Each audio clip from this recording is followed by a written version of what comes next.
there. Man, we're a little off center here. We're a little off whack here.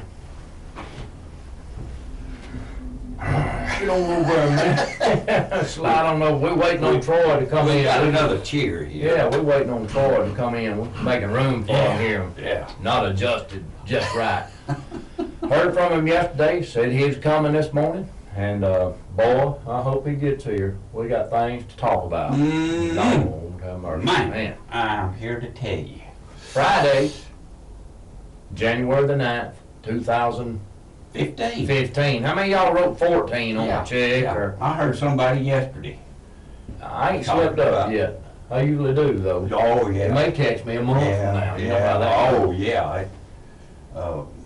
Like I told you the other day, I think 1991 was the worst on me. I could never get away from that year. Boy, I must have been doing a lot of writing. A lot of business. A lot of business in 91. Man, You're a businessman. I'm a businessman. Yes, sir. How you doing this morning there, partner? I'm good, good. You look like you've put a few miles on since I seen you. Oh, last yeah. Here to you. Yeah. Where you been? Well, I started in the Tri-City and worked my way all the way back to Hamilton. Tri-Cities, yeah, I call 'em. Yeah. Mm-hmm. And just visiting, PR work. Well, we need all that we can get. Yeah. PR work. Mm-hmm. Mm-hmm. Yeah, how's Stewart doing up at Stewart's? Let me tell you. Tell me. Stuart Tell me Taylor. Stuart Taylor. is doing wonderful up there. Stuart Taylor is a fine young man.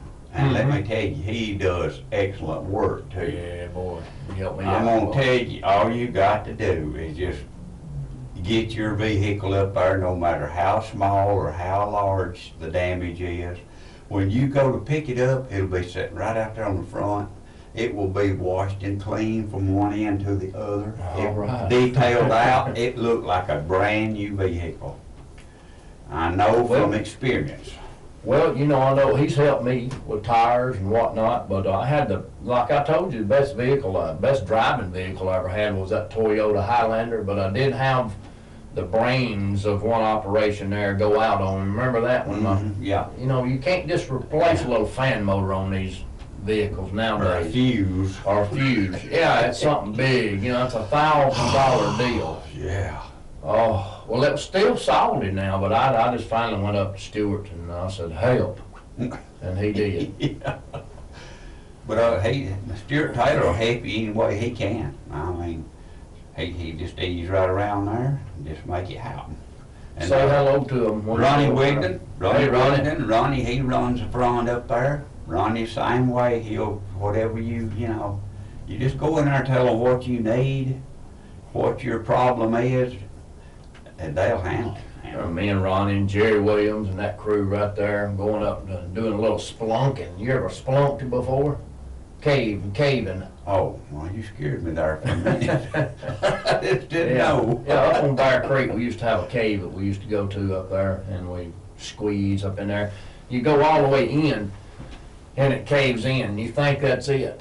But if you come out a little ways, you'll notice a hole going to the side of the cave that way and a crack over a big rock up there, and you get to choose your path, and ain't neither one of them nice.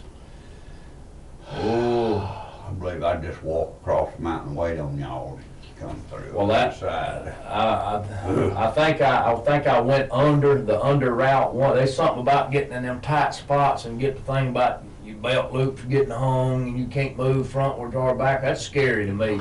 Tell you, just look. Oh, that makes me nearly panic right now. Tell you what happened to me one time. Right. It stuck to me for a long time. Yeah, it did. Years ago, I was under my house, and it was, it was closed. I mean, it was a scrubbed, it was low. Well, somebody, the years before, had looked like probably a no-screen door. Yeah. Was laying up under that, laying down, but the wire had been kind of covered with dirt. Yeah. I had a drop cord light, and I drug that across, under there, I look in, and all at once I was just scrubbing up through there, and I felt something like that, and I stopped, and I waited a minute. And man, I moved again, and when I moved, boy, it stopped again, and then I was afraid to move. I figured out what it was. That cord had a Naked spot. spot Oh, on my it, and goodness. that wire, and I just laying on the whole thing was just, I mean, you know. And up in a tight spot. Oh man, I started screaming and hollering, trying to get. Of course, the kids had the television on in there, you know. And I lay down there for a while, and I finally got somebody to hear me. I said, "Come here, unplug this cord." Yeah, that's good. Get it unplugged. I was afraid to even breathe hardly. And when they unplugged it, and I slid out of there. And Who saved you on that deal there? One of my daughters, I guess. He had one. Oh, so you was on up in age, on up over in your Yeah. 30s, even maybe 40s. Yeah. Man, But let me tell you, that is a weird thing. Oh, I bet. Tight, I mean scrubbing, you know. And then, And all at you once. on the frying pan. Ooh. Boy, I tell you what, I'd never Man, seen you know, I just tight places I like can that. never on the bench right. press part of that floor there if I have up in there. I can just see that really getting a good connection. Fella get in trouble. You You ain't get in kidding. trouble. We used to have an old sander, and we had a 65 Mustang, you know. Mom, you remember that Mustang, and we was sanding that thing down with an old sander that had a naked spot on it, you know, and they had a short out on there. Well, I'll tell you what, old John Smith got a hold of that thing over there helping one day, and that thing started throwing a charge through him. He swung that thing that way, and it didn't come out of his hand. It is stuck on there. Something you can't turn loose. Oh, boy. I mean, you know, woo. That electricity is dangerous. That's scary, too. It It's is scary. if you know, faulty equipment can get you messed up. Yeah. Good morning. Good morning, gentlemen. Hey there, Larry. How y'all today? We good. Good.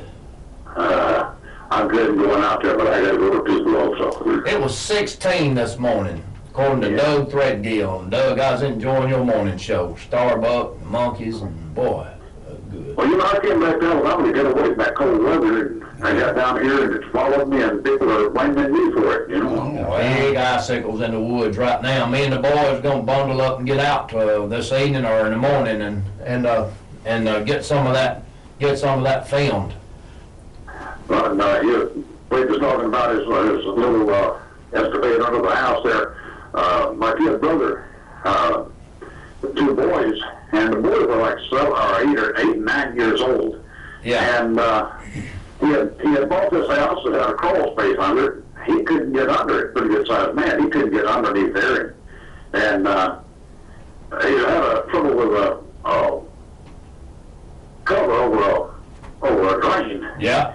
And so he had his boys to go underneath there and see if they could get it out of there. And the one boy that went in first, he had a speech impediment. Oh no. And there's a pool of water underneath there. And he got in that water. He hollered down his dad, said, there's sharks in the water. And his dad said, what? He said, there's sharks in the water. He says, Michael, there are no sharks in that water now. You know, Dad didn't know what I've got to do. And, no, Dad, there's sharks in the water. Gary finally understood he was saying there were sharks in the water. You know, Yeah. get near that water, then you get sharks. Hey, Larry. We got our guest in. I'm gonna fade to black for Yeah, a I was minute. going to say I'm going to get out of here, so Yeah. you left. Okay, thank you, sir. Folks, we're gonna fade to black here for a second, and we've got our guest that has just come in the building. When we come back, in just seconds from now, we'll be right back on with Mr. General Troy Oliver, my friend and yours, and we'll be right back. Y'all stay tuned. We are honored this morning to have General Troy Oliver right here at Super 8 TV. Troy, Hey, good to see you, man. Good to see you. How you doing? Fine. You met my partner Wade Sullins there. Hey, Wade, how are you this morning? Good, good. Troy Oliver, there he is, Lauren. You've been waiting to see him. Some of you guys out there, Charles Scott, we got him. Got him right here. He's got some things that he's going to show us too. We're going to wait until the first break. We may go to it early, and when we come back on, we'll be looking at some stuff at what'd you bring for us, Troy? Some pictures? Or? I brought some pictures and I brought You bring your steel pot? my steel pot. Yeah, good. I've got that, and I've also got my jungle boots that I wore home. So Oh boy. I use those in displays. I've got an AR-15, so I can really use those in a display as a memorial. Veterans Day, Memorial Day, whatever. But since you mentioned that, Vietnam vet, everybody, and Troy, since you mentioned that, did you, what rifle, did the M16 come in while you were over there, or were you still using the older, was it the M14? Which one did you remember which one? No, we had in the 1st Infantry Division, I think we were the first division that got outfitted with the M16. Then later we, as a matter of fact, my last 2 or 3 months over there, I carried an AR-15. Really? Yeah. Well, so, about the same difference. Much easier to carry in the jungle, you know, it was much easier to use. What are you doing nowadays? I know you're staying busy. You snuck into Hamilton the other day to Fulton Bridge on me and got in and out, and I didn't even know you was here till you was gone. Yeah, I really enjoyed being down there with those folks. The pastor, you know, we trained him up in Russellville at Southside Baptist Church. Is that right? Yeah, and he, I know him. He's was a a character. super guy, and I just love him. I mean, I love to hear him preach and to be around him. So I had worked his Veterans Day program at Southside and Russellville, so we had some experience together. He called me up when we'd come to Fulton Bridge, and I, of course, accepted. And then I went down there, and I covered some of the things, you know, that we did in Vietnam and things that happened to us that were really miracles on the battlefield. Oh my goodness, Troy. How long ago does that seem like to you now? I mean, what does that seem like? What are the reflections that you have? Well, you know, coming up here next year, it'll be 50 years, and it doesn't seem near that long, maybe half that or less. I still stay in contact with several of the guys that was in my platoon, and you'll see them in one of the pictures that I'm going to show you today. But I still stay in touch with them. We talk about old times, and if I don't get to see them, several of them I've visited. I've been all the way to Brady, Texas to visit one. Wow. The guy's name is Mule Skinner, and I named him. But, hey, speaking of names, I got a lady that wanted me to ask you if you knew Pete Hester. Yes, I know Pete Hamilton Hester from Belgrade. That's where she said it was. We're good friends, and we used to sort of partner around together and go to ball games together and that sort of thing. His dad and my dad were friends, and they sort of trusted me to be with Pete, you know, and sort of keep him straight. Little did they know that it was Pete trying to keep him. Surely not. But he's just a super guy, and his nickname is, for whoever's information, is Buttercup. You see how he put that, whoever's information. I don't think he's going to go into that a whole lot. No, I'm not going to go into the Buttercup deal. And if you'll call me, Drew will have my telephone number. If you'll call me, I'll explain it to you about Pete. Well, here's to you, Buttercup. Yeah. Hey, Troy, you was talking about how time plays on us, you know, and it had been nearly 50 years. Man, listen, and I know you and I, we got another connection over in South Africa, everybody. Do you know that's been 32 years ago? It doesn't seem that. Oh, my goodness, man. Good morning. This is James. Pete is my first cousin. And you went over and rode horses with Pete and my first cousins when you go over down Hattie Hester's. Do you remember going over there? Yes, a long time ago? vaguely, but that's been more than 50 years ago. Oh yeah. But he and I were good I'm friends. one of the 7 girls. He would call my mother Aunt Dossie. Yeah. And who was your dad? Mine is Gerald Jarnigan. Okay. Pleasant site. Okay, you were related to the sheriff up there at one time, I'm sure. Yeah, you are Jarnigan. You are, yeah. Yeah, he was a good man, a real good man, very intelligent person. He was double first cousin to my daddy. Yeah. his mother and my grandmother and his daddy and my granddaddy are twin brothers. Yeah. I believe one of the Louis boys, Norris Louis, Norris and Horace and yeah, Carl they and wound up Talmadge. they wound up with the old home place down there, I believe. Yeah. Parts of it. Now, for those of y'all that don't know, Troy was also the mayor of Russellville, Alabama for a stint. And you've been busy in your life. I've been busy. You know, I've had my setbacks from time to time, but you know, I just Thank you, caller. She's off. But anyway, I just find something else to do. You know, I always had the farm, so I did the 4 years as the mayor up there, and I really got a lot accomplished. We funded the school system the most that it's ever been funded in the history of it, and then even since I've left office. So, you know, we took care of their school system, even though there was a lot of proration going on. The schools were not able to fund themselves and having to borrow money to do that. Yes, sir. Our county school system got into about $4.5 million in debt, but through management of our resources and their revenues in the city, we didn't have to borrow any money, and we got through that whole, and we funded the school system the most. We funded the school where they could pay these dual credit courses, you know, for the high school and the college. You know, Troy, as we talk this morning, y'all, you'll just have to forgive us because we got so many different areas we're going to be touching on, and some of them inevitably are going to mix and mingle. I want to show you this soldier here, Hugh Don Scott.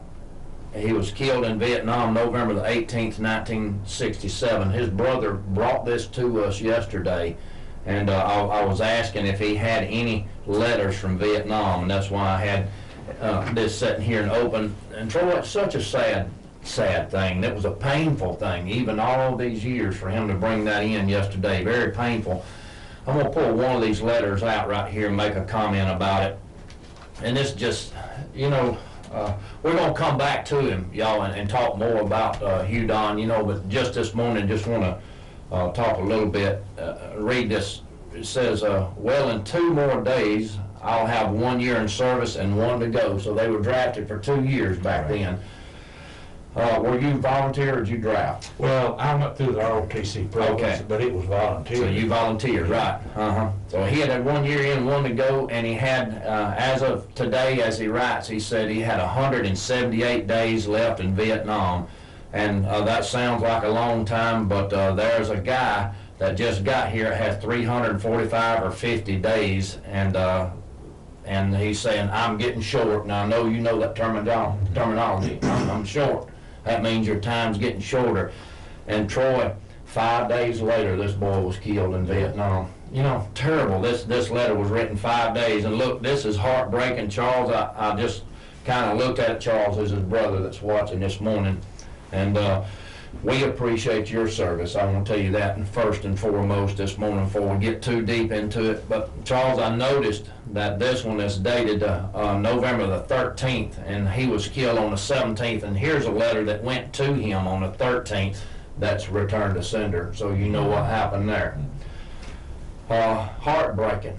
And for all of you guys that went through what you went through over there, Wade was in the National Guard then, and he had joined before. Wade, what was that? I got in 63. In 63, he was in That's 63. back when they were just begging people to get in, you know, doing everything they could, trying to get people in. And I got in, and it wasn't no time till there's a list that long.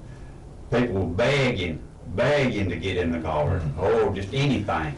But it, you know, it was full. I mean, My brother-in-law went in, and they sent him to Germany, to Berlin, as a cook. So he missed those jungles that you missed. And I came in 75, which is considered the Vietnam era, but you know that it was the very close of that era. You know, we were getting out of Saigon that year. But I want to thank you, Troy, for your service over there. And do you ever have nightmares or dreams that carry you back that far anymore? I don't think there's a veteran that does not have that. And yes, and most of it will come around after you've talked to some of you guys and visited with them, and they remember things that you don't, and they bring it up and they want to talk. And I think it's good if they want to talk that out, but that always lingers with you, as you know, as it does, I'm sure, with any veteran. And a lot of them go untreated. You know, it's PTSD. Yes, sir. And they just go untreated, and it makes it difficult. A lot of them, you know, at one point there were more Vietnam veterans committed suicide, a fairly high percentage comparative speaking, and a lot of that's because they didn't get the necessary counseling and medication or whatever they need to get through it. Troy, you was talking about how that goes with the passage of time, but let me ask you about the first weeks, maybe even the first few years after you were back. Were they more frequent then, those dreams and things? Did it take a while to finally get away from that? Yeah. A culture shock, I guess. Well, it is a culture shock, and while you're over there going through that, you never believe that you're going to be back to normal again over here. You know, back in the States. I mean, it's hard to think about and to realize that, you know, yeah, this will pass. So you get to the point, and to make a comment about this soldier that Yes, sir. got killed. You know, we in the 1st Division, we established a cutoff date for the time that you'd be out on operations. You know, I mean, maybe it's 2 to maybe 3 weeks, and you go back to the base camp where it was more secure. In the rear with the gear. In the rear, and you did not. The only time you might have to go back out would be if the unit got hit and they needed reinforcements.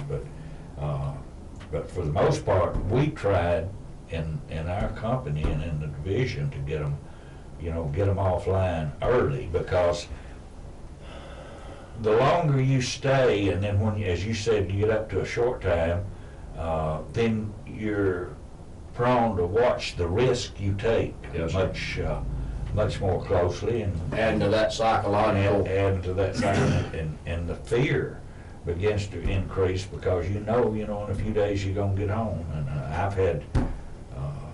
I've had guys get killed, you know, in my platoon. Some of them be in that picture that you'll show.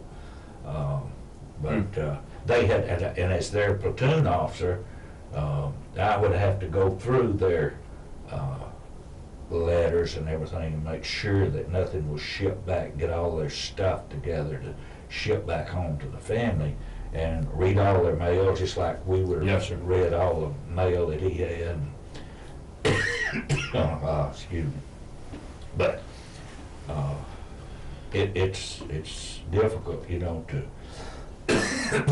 excuse me, to go through that and read those letters. And I mean, it's emotional to do that, and you read about where the letters from the, you know, the mama or the sister, where they're preparing for him to come home. Yes, And they already planned the meals out, they planned everything, who's gonna be there, and they're all in these letters. And I mean, it's really, and I know what you went through reading that letter. Yeah, and here's one, now since you're talking about that, and here's one when we talk about this boy, and more in particular, this letter right here, you know, he's praising his mother and daddy and naming them by name, and he's happy to be their son and a brother in Christ with them. And, you know, that just tears your heart out to read these things, you know. At 20 years old, he died. The flag behind you, Troy, this flag that you see as our background, was Mike Schiavone. This was draped on his casket. He wasn't a KIA, but he returned home and lived quite a while. He was a good friend of mine I met in the service in Germany. He was from Hamilton too, and didn't know him till then. We ran into each other over in, he was with 3rd ID over in Germany. And his fiance gave me this flag that they put on his coffin. So I just wanted to let you know that the flag that backdrops us here was on a Vietnam vet's casket.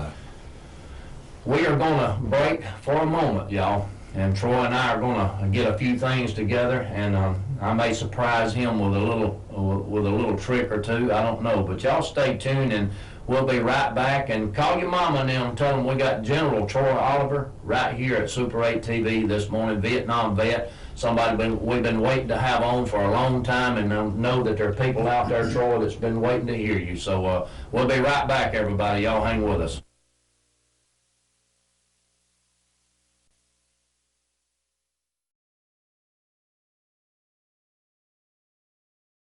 General Troy Oliver here this morning. We're happy to have Troy on Super 8 TV, and Troy, you got some things that we can share this morning. We're sitting here talking about all kinds of stuff, but let's go back to Vietnam. I've got one question, and this just brings it to light right here. No, I'm gonna let him tell that, but, and that's okay, you tell that, they'll get a kick out of that. Troy, I want to know, you ever been to Southeast Texas? South Or Louisiana, southern Louisiana? Yes, I have. All right, do you know how humid it is there? Yes. Is the humidity in Vietnam worse? I would say yes. I mean, it gets up over 100 degrees, and then it quite frequently rains. They even have a monsoon season, and that sun comes out. It's just like it is here. It's almost it's unbearable.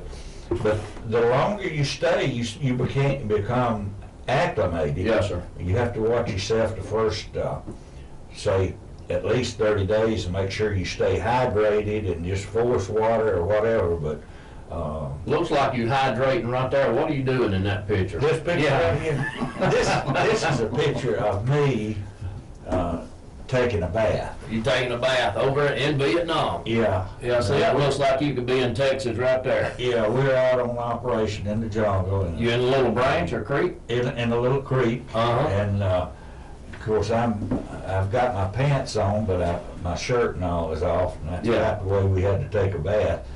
But anyway, a lot of my guys in the platoon would want pictures of this helmet, and they want the pictures of the platoon and those pictures. And I say, okay, I'll send you those, but now your wife has requested this one of me to put on the bedroom wall. And I said, she was willing to pay $10. That's too funny. So that would go boy. I mean, and I still got this picture for sale. $10 a piece, and you can get one. Shipping and handling. Boy, that ain't right. Okay.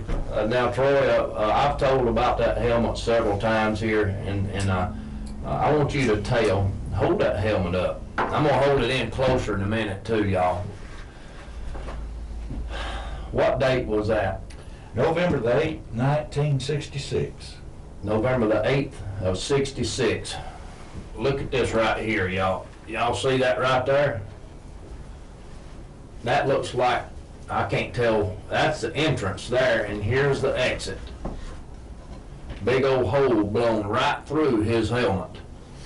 Tell us how you survived that.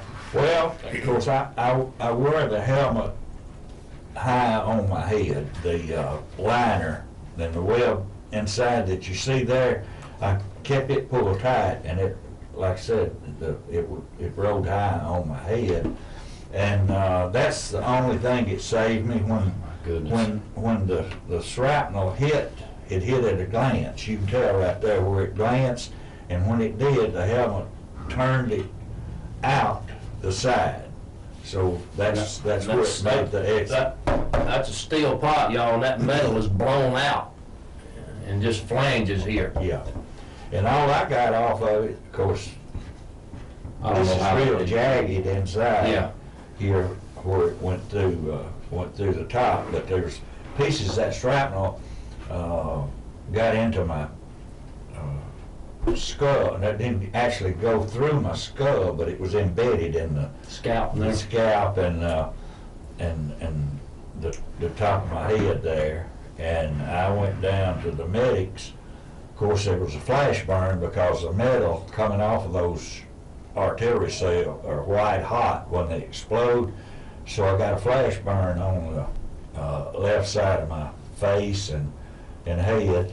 Then I got shrapnel inside that was embedded in my scalp, and I couldn't hear. It took me 2 or 3 weeks to get my hearing back. So my radio operator, who's in one of these pictures, he would transmit and receive all the communications over the radio, and then I could read his lips. Yes, sir. And pick up enough that I knew what they were. But we did that for 2 or 3 weeks, and they took the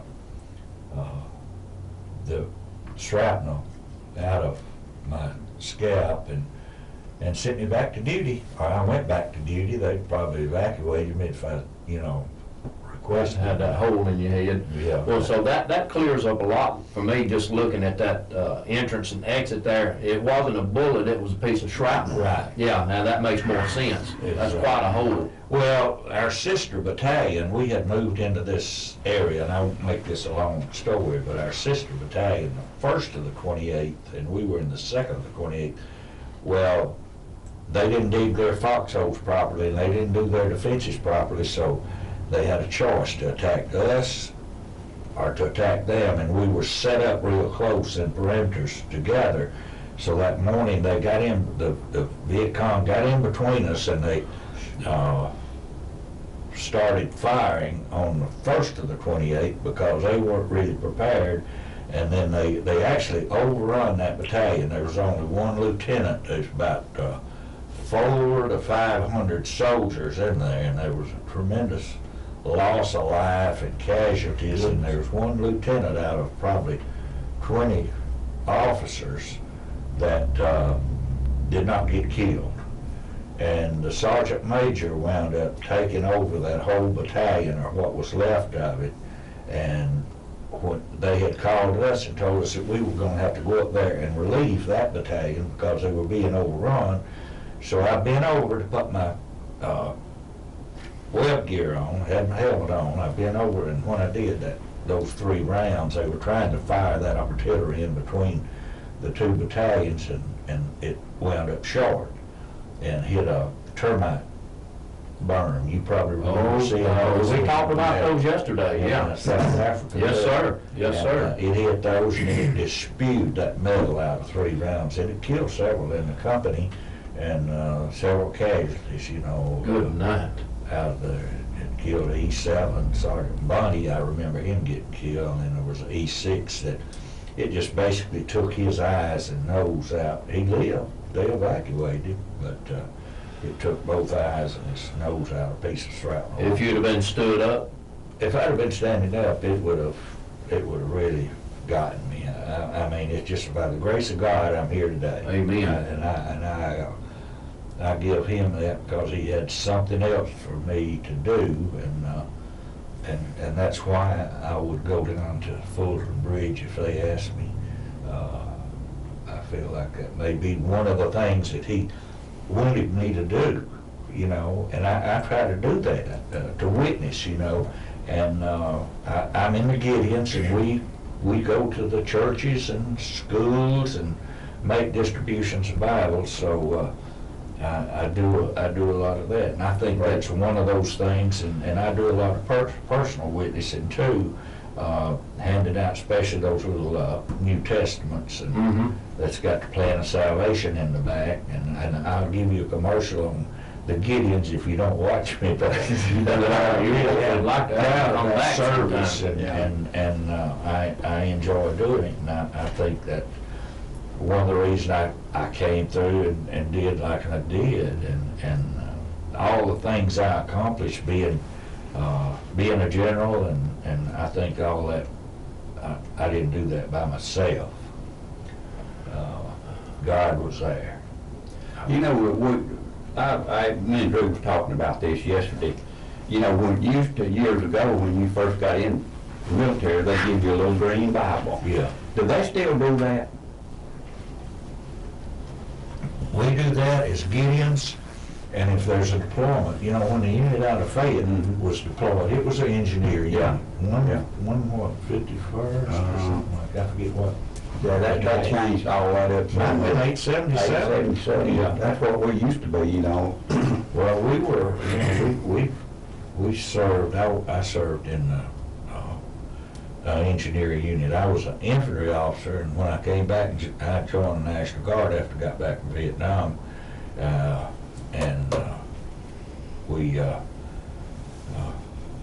We were engineers, so I know a little bit about I it. think we got the little green Bibles when we went in to basic, you know, when we first went in to basic training. Yeah. I think, but I just wondered, we were talking about that yesterday, if they still give out the little Bibles. We do, and I get off sidetracked and don't make the point, but I went to Fayette and we handed Bibles to all of those soldiers that every time there's a deployment, the Gideons go do that. Now, and that started back in World War II. There was a metal jacket on the little Gideon Testament, and they handed out to the soldiers. As a matter of fact, down at Fulton Bridge, one of my real good friends, it's 94 years old now, Floyd Montgomery from Russellville. Of course, he got a Purple Heart, Silver Star, and all that other stuff in World War II. But he was given one of those Bibles. He talked to another one of his friends, had more than one, and so he asked him would he give it to him, and he went ahead and give him that little Bible, and he was reading it, and he stuck it in his billfold in his left breast pocket, and then the artillery shells hit them, and he felt something hit him in the chest, and he saw a hole in his field jacket. Well, he unzipped his field jacket, and a piece of metal fell out about a half-inch wide and an inch long off of that artillery shell, and it had gone through the billfold. You can see where it went through the billfold, and then it lodged at 2 Timothy Bible, in his Bible, and he's got the Bible. Is that his favorite book? But he reads it now. You know, he's 94 years old, and he wants me to carry him to a VA hospital, and I've carried him, I don't know how many times, to Birmingham. Yeah. Now, I've got to drive, and he brags about having a general for a driver. So, now he can't drive himself to Birmingham from Russellville to go to, but he can drive himself from Russellville to Tunica, Mississippi. Good morning, caller. And spread those. Morning, Dave. Morning, John. I told y'all good time, told y'all good morning. Okay, hey, can you give Troy a big old roll tide roll? Roll tide roll. Thank you, John. Hey, while you guys are talking now, it might be interesting to the people, Troy, and I know you've had this liner out a time or two. I won't take the cover off, but I want y'all to know that for those of y'all that's not been in the military, this is the steel pot, all right? And this is the helmet liner, and it was shot through both. I'm gonna let them see a little closer, just a little closer view. While you look at this is a World War II veteran, B.G. Rudisell, who gave me this just a few weeks ago, and he's already passed on, Troy. This is a piece of wood off the USS Pittsburgh. Now listen, they were off the coast of Japan ready to invade, so you know we never did. Right. A typhoon hit this ship and tore 108 feet, I believe it was, off the bow of that ship, and they had to limp out of action. That's a piece of wood, ain't it? Yeah. Teak wood, I believe, what they said that was. It would. Now, I want to show y'all this. This is what Troy said. He wore his hat, his liner, his hat band, you want to call it, or he wore it tight, and it made this ride a little high on his head. So when the Viet Cong shot that mortar and that shrapnel went in, you can see this is the liner here. And of course, the steel pot's got the hole right through it. So, wow, that's quite Quite a blessing, sir. Now, Troy, while I'm up, I'm going to set that right there and I'm going to fade this disc where they can see these artifacts we're setting up there. And right here, you can see that hole there, and you got your boots there. Yeah, I use these in the AR-15, and I put this helmet on it as a memorial, you know, service. And those are the boots I wore home from Vietnam. They look like they're holding up good. Well, I haven't been wearing. I'm sure you haven't. Now, who's this young fella right here? Of course, that's me when I was a second lieutenant, and of course, I had my helmet on there, and somebody took a picture of me, and of course, that circulated all over the division. A lot of people back then, Drew said I looked a little bit like, I can't even think of his name now. Movie star? Yeah, Paul Newman. Paul Newman. Yeah, Paul Newman. Yeah, see, people don't know Paul Newman now, so I could just as well say I look like Drew. No, you stick with Paul Newman. Hey, Troy, now this I think is one of my favorite pictures that you had up there when you were mayor, displayed in your office at Russellville. And this is a very interesting poster picture right here of your unit. And as I hold it up, now they're not going to see your face, but you just explain some of these folks to us right here. We've got my machine gunner was one that got killed trying to cover the withdrawal, and he's on the extreme right, I guess. Yeah, let me show y'all. Not this guy, but this guy right here, right there. Yeah, and he got killed. He was from Henderson, Kentucky, and he was the one I was talking about. I had to go through all his personal effects and make sure I didn't send anything home that would be embarrassing to the family or to him, either one. But now, tell us where you're at. I'm sitting right in the center, squatted down, and I've got this helmet on. You can't tell it, but I have got the helmet on. But I'm right in the center, and that is about a third of my platoon. I was supposed to have 44. Usually I had about 35. That's a little more than a third of them in that picture because of casualties and going on leave or whatever. But now you mentioned why the pants were dark. Yeah, when we went out from patrol from our base camp, we had to cross a river. So we had come back in that morning and cross the river. So the pants are all dark. Of course, the shirts are a lighter shade of green, but that's because of wading the river when we came back in. Did you tell me you were 22 right there? I'm 22 years old now. 23 years old. 23? Yeah, I had just become 23. Uh-huh. On that, and when I first went into service down in Fort Benning, though, as a lieutenant, they gave me command of a 230-man basic training company down there. And I hadn't been in the Army 6 months, but the general, the colonel had a choice for 3 of us lieutenants. One had been enlisted man for a while, and he was gone through OCS, and of course mine, and then another lieutenant. And he brought us in and interviewed him, and he gave me the command. So that started my career commanding. Now I stayed in the military 34 years, and basically all I did during that 34 years, except for just small periods of time, was to command units. And I commanded things every way from this 44 million year company, or platoon, all the way up to theater support.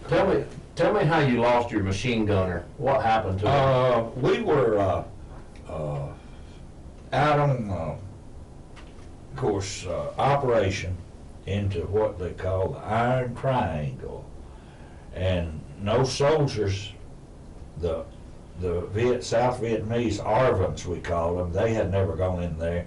Nobody had been in there except Special Forces units, and one engineer outfit had been in tank. And they go in there and they destroyed some of the tanks because we finished blowing one up. But anyway, they were going out on operation that day, and they got outside the perimeter, and the Viet Cong hit the company. And Skaggs was my machine gunner. Of course, nobody wants to talk about it, but the M16s did jam quite often. So, but the M60 machine gun, I had 2 of those and tried to get 3 and had 3 in the platoon. That was my gun. Okay. Yeah, 60 gunner. So it would fire if it was in mud. It would set That's a there good fire. gun. And I'd always told them, that we got in a firefight that we had to depend on the M60.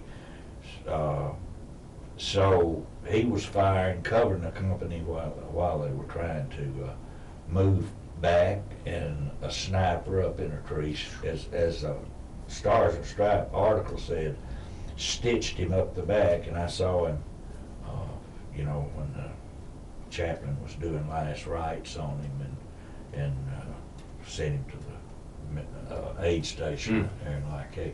But that's how he got killed, saving other souls.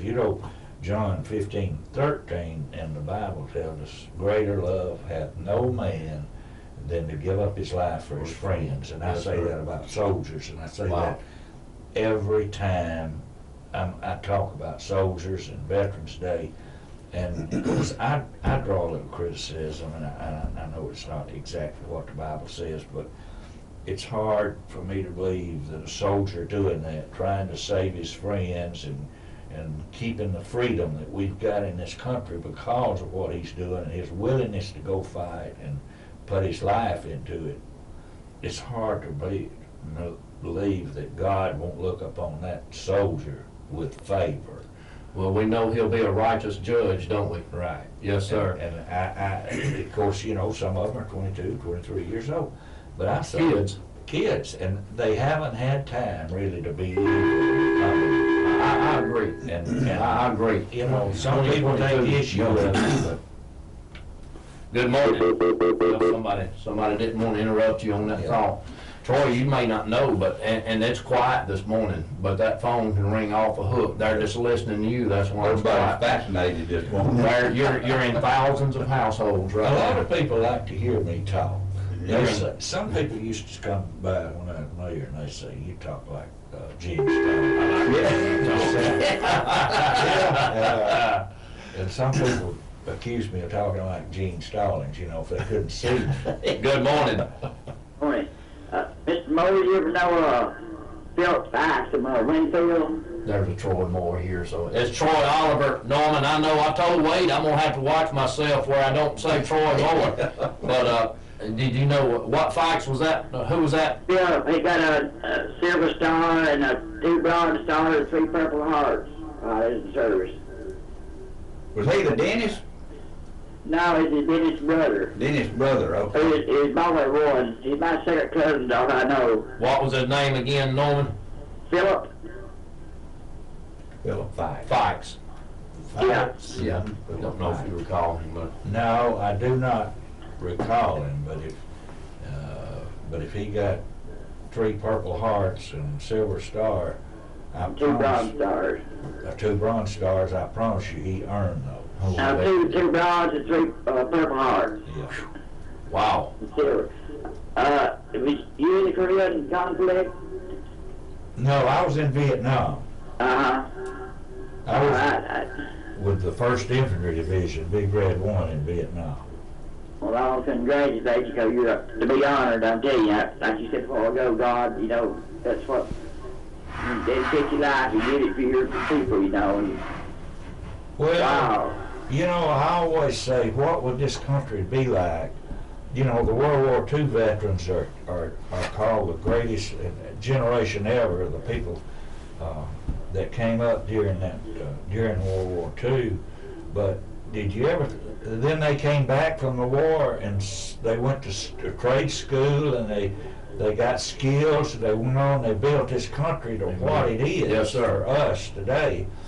So, I often think, what if we didn't have all those millions of veterans that had went through and had gone through and fought for this country and give us our voting rights and maintained our liberties and freedom of speech and freedom of religion and all those things that we enjoy here. What if all these millions of veterans had not gone and done that and come back and become good citizens and good patriots and loyal to the country? What if they had not been mixed in with the general population? What would this country really be like today? That'd be like the North Africa or Iran or something. Be a sad set of baby boomers, wouldn't it? Yeah.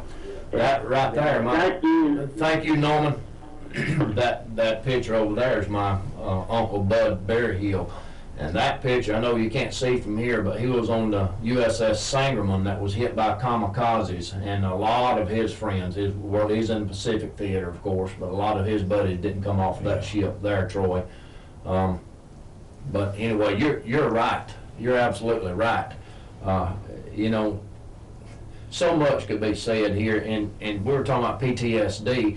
Can you just, I just want to make a quick reference, but can you just imagine, now in the Civil War we lost, you know, brother fighting brother, so to speak, around 627,000 men. Can you imagine the untreated PTSD that was in this country, you know, over 100 years ago, and what those boys went through?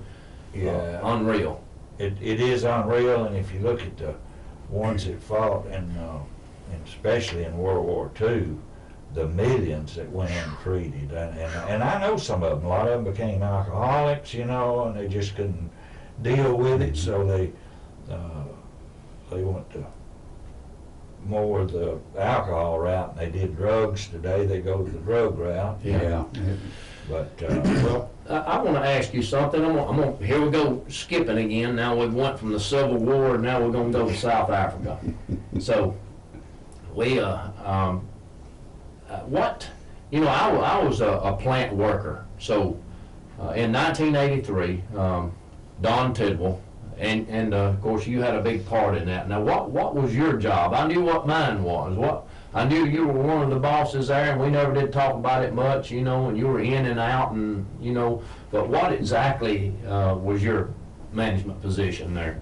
Well, at that particular time, I believe at that particular time, I'd just recently been promoted to president of Tidwell Industries. Mm-hmm. And I'd always handle the financial whatever for the company, the planning and that sort of thing. And I'd been there actually about 17, 18 years almost since the company started, through all the growth.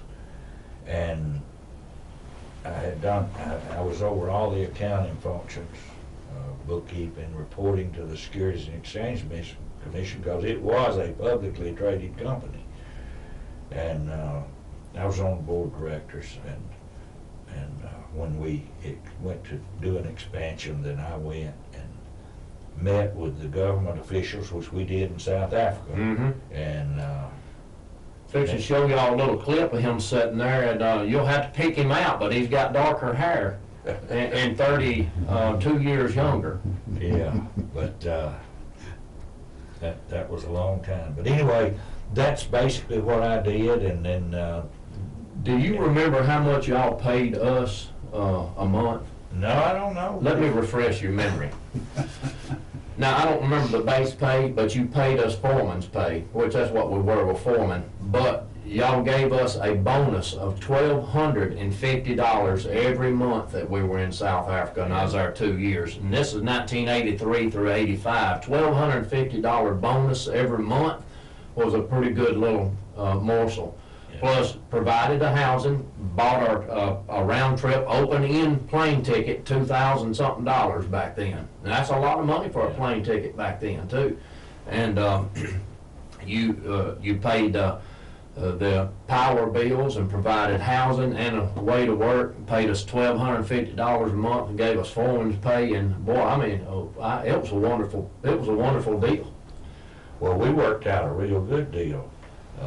Negotiated it with the South African government. By the way, you know, when we went and met with the South African government, it wasn't like you would here in the United States. You know, you sat down with them, you told them what you needed and what you must have before you established any kind of a business in South Africa. And they sat right there, and I don't know what level they were, but they made decisions, and they told you what, before you got up and left that meeting, what you could do and what you could not do, what the government would do for us. And by the way, the government, we were able to negotiate with them to build a real fine metal building over there. It's one of the best I've ever seen. Beautiful. And they built that. They bought the equipment. They gave us training money, and people like the guys like Drew, they trained these South Africans that the Zulus that just came out of their village. Trust me. And well, I was training them. Yeah, they a lot of them didn't speak English. And everything was metric over there, so we had to change from metric from inches and feet. Glad you brought that up. Yeah. Y'all sent us to class to learn metrics because we wasn't going to deal with standard measurement anymore. Yeah. And I had the highest grade. I couldn't stand school, I want you to know, but I was serious about that job. I had the highest grade in that class. Right there's one I can brag about, Wade. and really, Drew got where he could speak the speak Zulu a lot of it language still. real good. Yeah, well, mina kio quasi ukukulume yisi Zulu gangani. I don't know what he said. Yes, I do speak a lot of Zulu still. That's what I A said. lot of times they get, get cut loose, and I just don't know what he's talking They about. went over there and trained these people, and then the South African government paid these people to work in the plant. Now, that's what kind of deal we had with it, and the plant was successful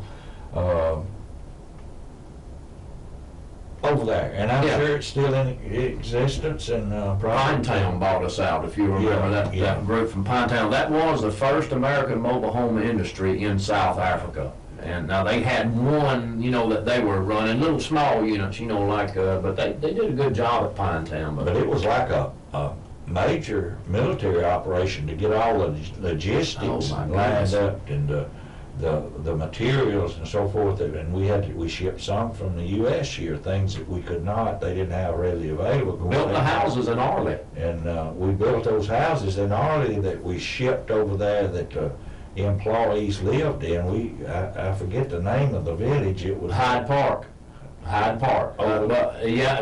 call, you mean the Ezekimi, with the workers' village, or the place where we lived? where y'all live. Okay, it was called Hyde Park, and then for some reason or another, this might have been one of your brainstorms. I don't know, they called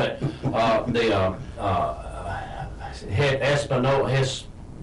They changed it to a Hispanic name, yeah. So we always called it Hyde Park. Well, Don Tidwell always liked to use those names, and he used the decors and a lot of other things. Espanola, something Espanola. They put a Spanish name, which it had a Spanish-looking wall there and whatnot.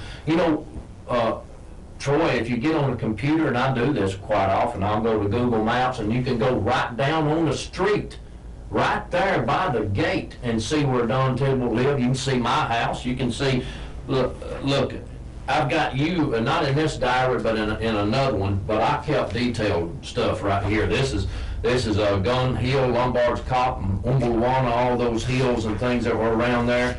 And the Hyde Park setup is in here, and who lived where, and just things like that. Right there you go. Right there's the front gate, and there's that guard shack. And then as you go in, and here I lived here and had an Afrikaner there, and a British, and Afrikaans, British, Rhodesians lived there, and then the Americans, so the rest of the Americans were over here on the other side. Now Don's house was this first one on the left, if you remember, but that doesn't mean anything to those folks out there, but I love history. Yeah. And we were right there in the Zulu battlefields of, let me show you this right here real quick, just to give you some little information. I want to move that over there. There were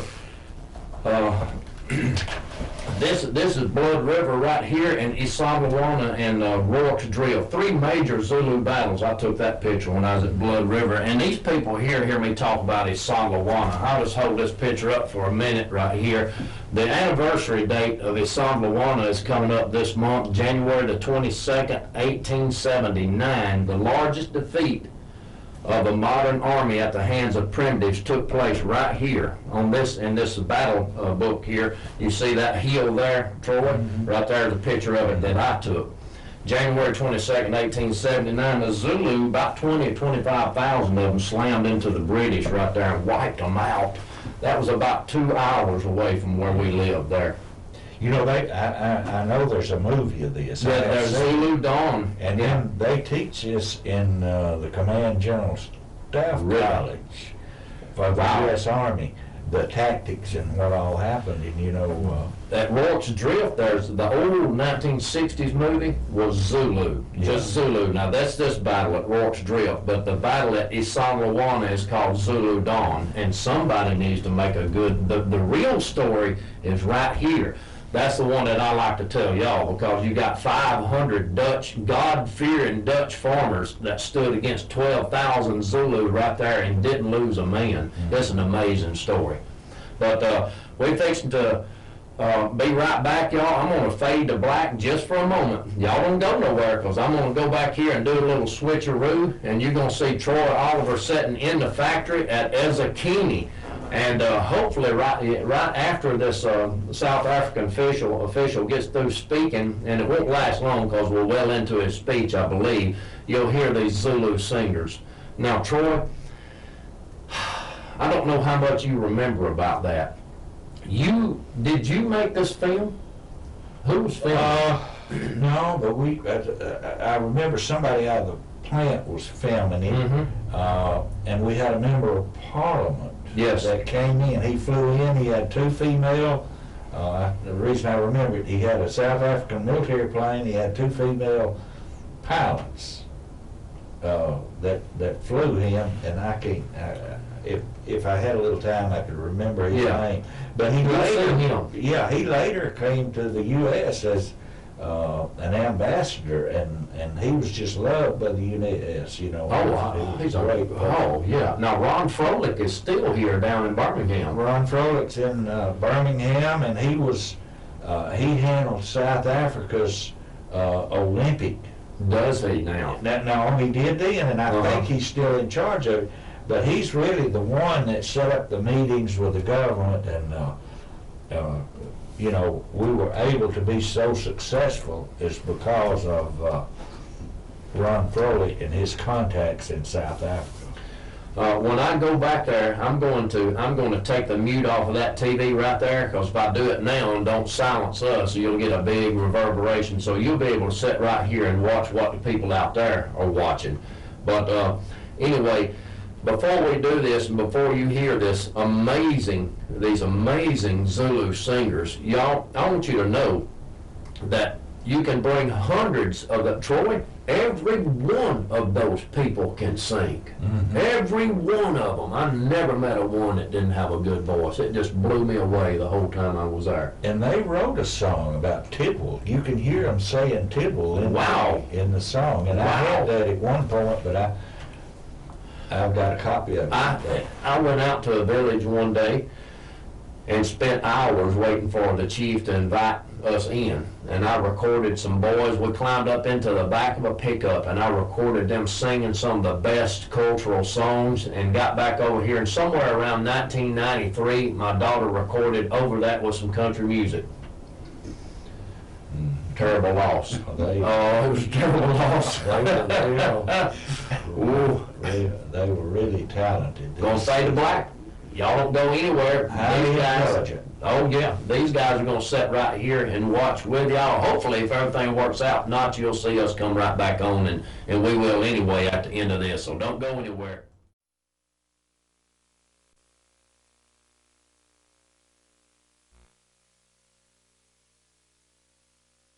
To this I wish to add, but the end of the line has certainly not been reached. Dan mag ek ook heel aan die begin toch vir u sê dat ek gaan die grootste deel van my toespraak in Engels lewer, as gevolg van die enkelvoudige feit dat ek dit as 'n blote hoffelikheidsgebaar beskou teenoor ons gasvrou, mevrou Little, by hierdie geleentheid en teenoor mense wat in die gehoor is van Amerika en ander lande van die see wat nie Afrikaans kan verstaan nie. So moet ek dink ek is minder van 'n goeie Suid-Afrikaner. Maar ek het net so twee en as een of ander kan dit wees. The purpose of this being, of us being here today, is the opening of this very sophisticated factory which specializes in the mass production of residential, commercial, and industrial shelter. Shelter being a commodity which is as important as the food and the clothing we need to carry on living. Mankind has come a long way to help himself to this commodity. In the beginning, he could afford to be lazy and climb the nearest cave as his own. Those were very good days. But as populations grew, people were forced to produce shelter for themselves and for others with materials of which the good Lord has provided in abundance. And so started the era of shelter technology, which has provided man with tents, structures of wood, straw, clay, and eventually also timber. Today the world is going through a population explosion, which has placed an extremely heavy burden on the skills and time of the modern builder. But it also has placed a heavy burden on those who supply the raw materials. A situation which unfortunately has caused the price of shelter to soar up to unprecedented heights. If I would deviate and tell you my personal problems as Minister for Cooperation on this score alone, being experienced by me at the moment in Cape Town with Kairicha and other places across the country, then I tell you it's a tremendous challenge in itself.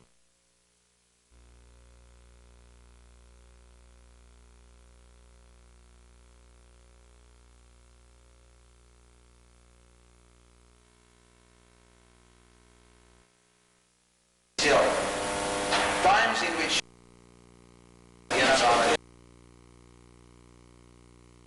ladies and gentlemen,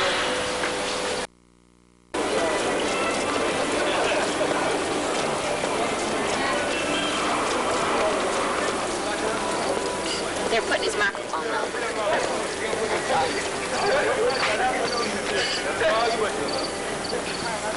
Let me get my picture with him too.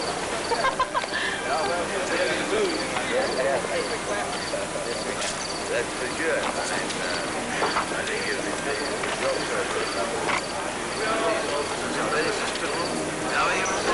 very welcome in South Africa. Good morning. I hope it's the beginning of great things for South Africa. So too. Good to you left, Tyler. Thank you so much for coming. No, I'm going to Appreciate it. It's a pleasure. And Don said he sent you his regards. Yeah, thank you. Please.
Well, Troy, did you see yourself in younger years?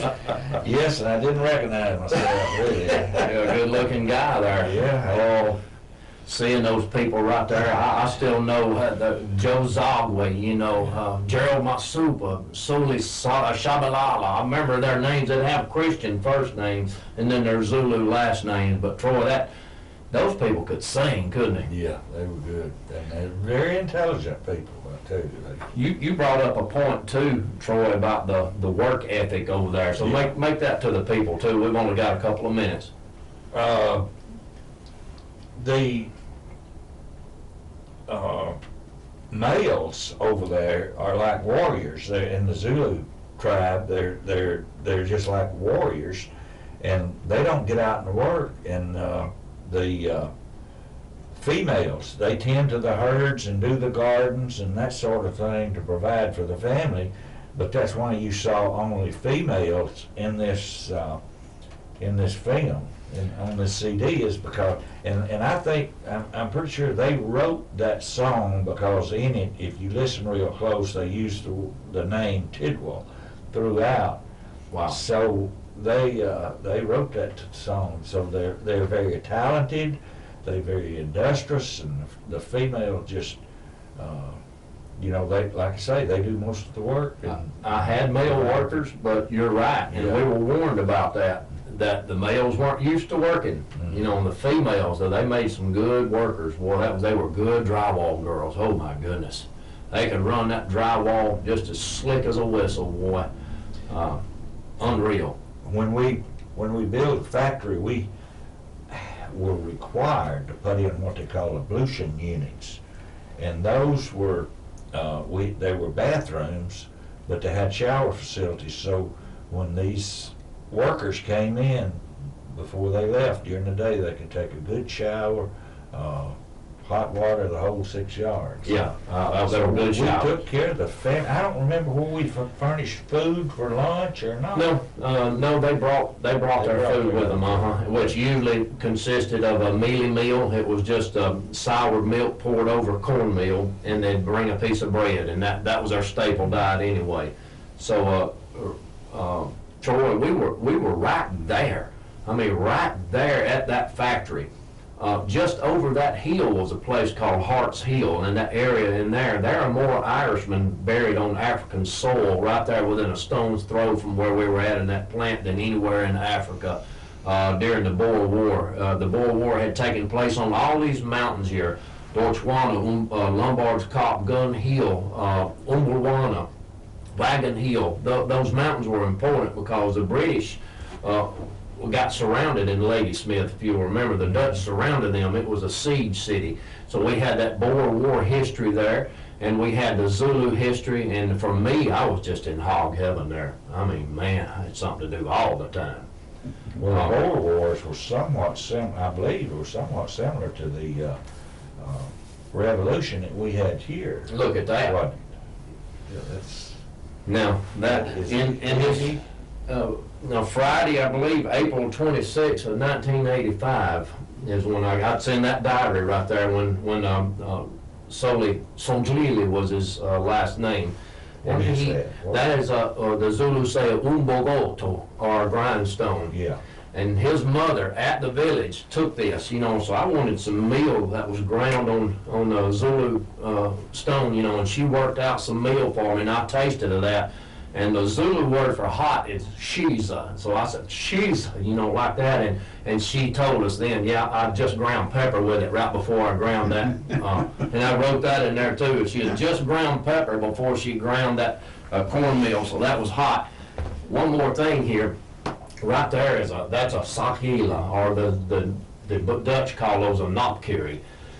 That was carved out of one of those thorn trees over there. Very, very hard wood, and buddy, you won't break that right there. I tried one day, trust me.